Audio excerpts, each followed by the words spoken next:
Selamat siang. Selamat siang, Bu. Siang, Bu.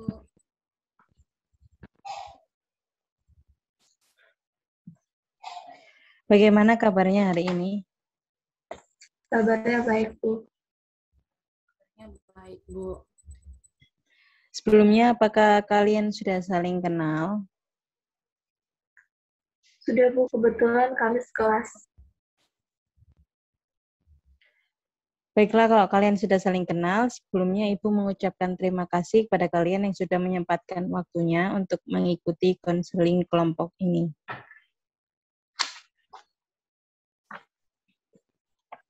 Iya, Bu.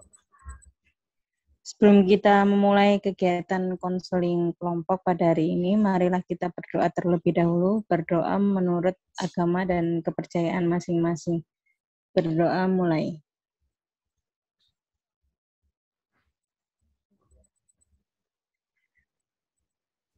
Berdoa selesai. Seperti yang telah Ibu utarakan di awal tadi, bahwa pada siang hari ini kita akan melaksanakan konseling kelompok. Dari teman-teman, ada yang pernah mengikuti konseling kelompok sebelumnya? Iya, Bu. Saya sudah pernah sekali. Saya belum pernah, Bu. Ini pertama kalinya. Baiklah, karena ada teman yang belum mengikuti konseling kelompok sebelumnya, Ibu akan menjelaskan apa itu konseling kelompok. Konseling kelompok adalah suatu kegiatan yang dilakukan dalam suasana kelompok untuk membahas satu persatu masalah yang dialami oleh masing-masing anggota kelompok, hingga masalah-masalah tersebut dapat diatasi.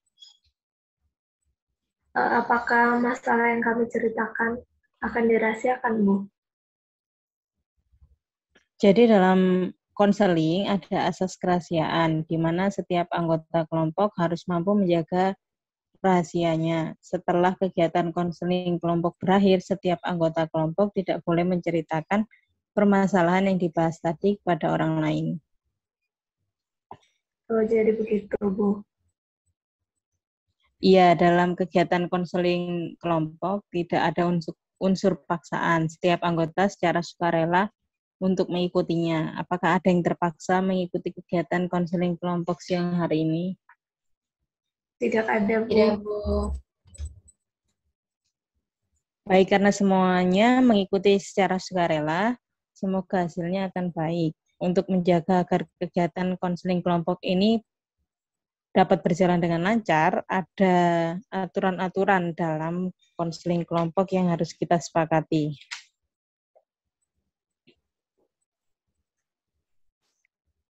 Kalau boleh tahu, aturannya apa saja, Bu?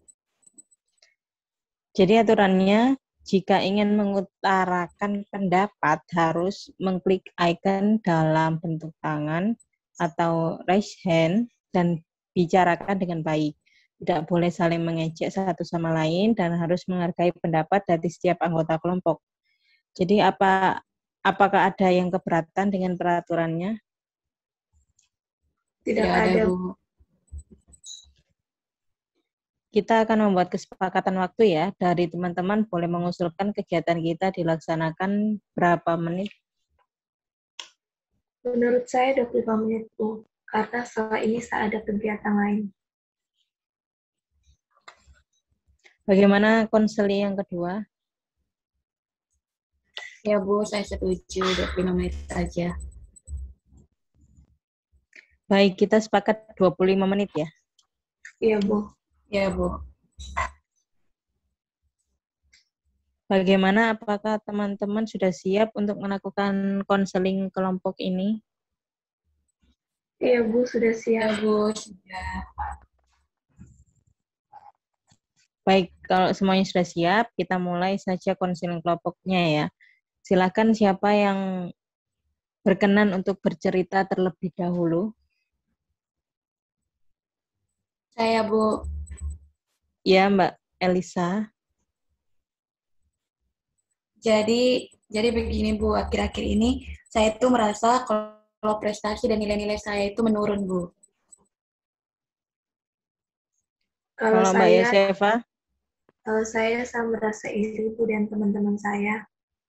Karena mereka tuh sangat dekat dengan orang tua mereka. Dari apa yang sudah disampaikan oleh teman-teman, kita sepakati terlebih dahulu cerita siapa yang akan dibahas pada pertemuan ini. Mbak Elisa atau Mbak Yosefa? Mbak Yosefa aja, Bu. Apakah Mbak Yosefa setuju? Ya Bu, saya setuju. Baik, Ibu persilakan Mbak Yosefa untuk menceritakan hambatan yang dialami lebih lanjut. Jadi saya itu merasa sering kesepian Bu. Apa yang membuat kamu merasa begitu?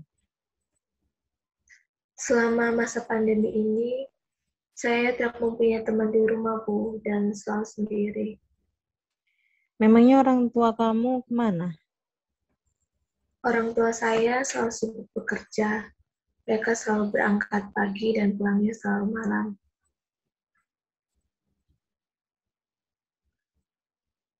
Apa yang dilakukan oleh orang tuamu saat pulang kerja? Karena pulangnya malam dan tempat kerjanya juga jauh, biasanya mereka langsung istirahat dan setiap ada sesuatu yang aku butuhkan, mereka selalu meminta bantuan kepada tante saya. Mereka terlalu sibuk dengan pekerjaan mereka.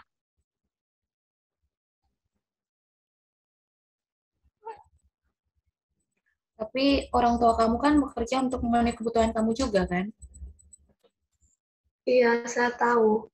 Tapi saya kan juga butuh perhatian dari mereka. Sekedar mereka menanyakan kabar atau menyapa saya. Saya iri melihat teman-teman saya yang selalu diperhatikan oleh orang tua mereka. Baik, baik. Ibu mengerti dengan perasaan kamu sekarang. Kamu ingin orang tua kamu sesekali memperhatikan kamu dan meluangkan waktunya untuk kamu, kan? Iya, Bu. Apakah ada tanggapan lain dari konseli 2, Mbak Elisa?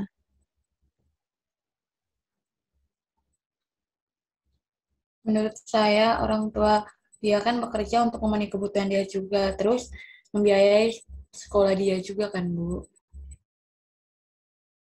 Jadi setiap orang tua itu pasti ingin yang terbaik untuk anak-anaknya. Iya, Bu, saya tahu. Apakah masih ada yang ingin kamu ceritakan?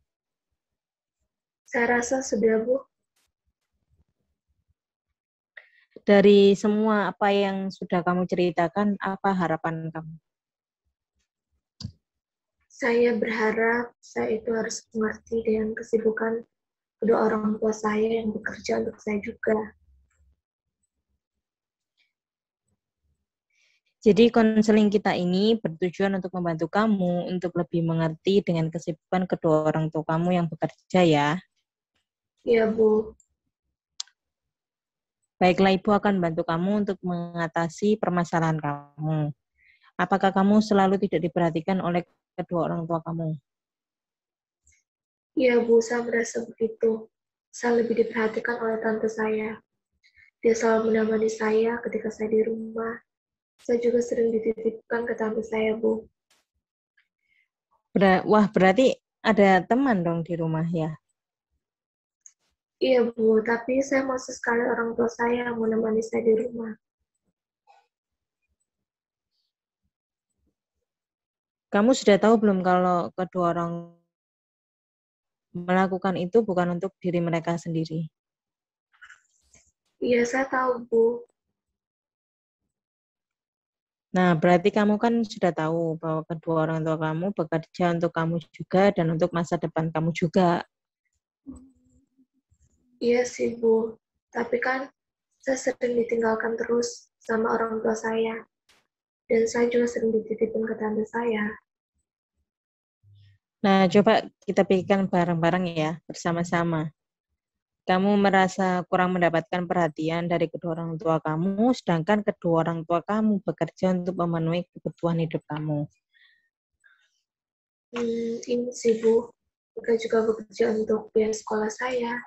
Dan mereka melakukan itu juga demi saya, Bu. Nah, Dari sini Ibu jadi senang karena kamu memiliki sifat yang bijaksana seperti ini. Ibu juga mengerti dengan apa yang kamu katakan. Tapi saya harus bagaimana, Bu?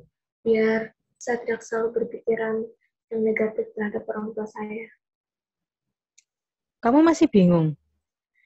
Mari kita pikirkan bersama-sama dan Ibu yakin kamu pasti bisa. Saya sadar, Bu. Saya memang seharusnya mengerti dengan kesibukan orang tua saya yang bekerja. Kan mereka juga bekerja untuk saya. Mereka pasti selalu berusaha yang terbaik buat saya.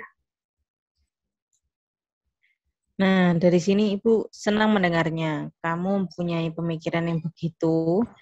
Tentunya orang tua kamu mempunyai tanggung jawab yang besar untuk menjadikan anaknya yang terbaik. Iya, Bu. Mereka juga sesekali meluangkan waktu pada saat weekend untuk saya. Ya meskipun cuma sebentar.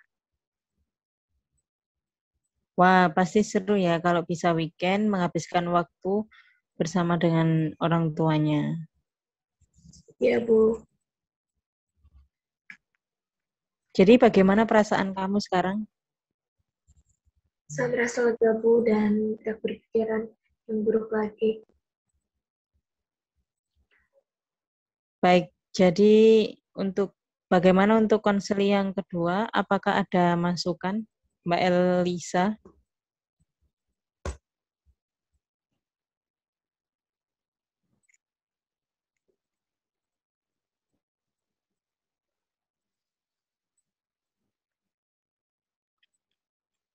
Mbak Elisa? Ya, ada, Mbak Bu. Elisa? Oke. Oke, kalau begitu untuk pertemuan pertama ini, Ibu rasa cukup ya. Untuk pertemuan kedua, kita bisa bertemu lagi di tanggal 10 Juli melalui daring untuk melihat perkembangan dari Mbak Yosefa dan Mbak Elsa. Dan kita akan mendengarkan cerita lain dari Mbak Elisa. Nanti akan saya kabari ya lebih lanjutnya. Iya, Bu. Terima kasih. Terima kasih juga untuk kalian yang sudah mengikuti kegiatan konseling kelompok pada hari ini. Sampai jumpa di pertemuan selanjutnya ya. Iya, Bu. Selamat siang. Terima kasih, Bu. Ya, siang. Sama-sama.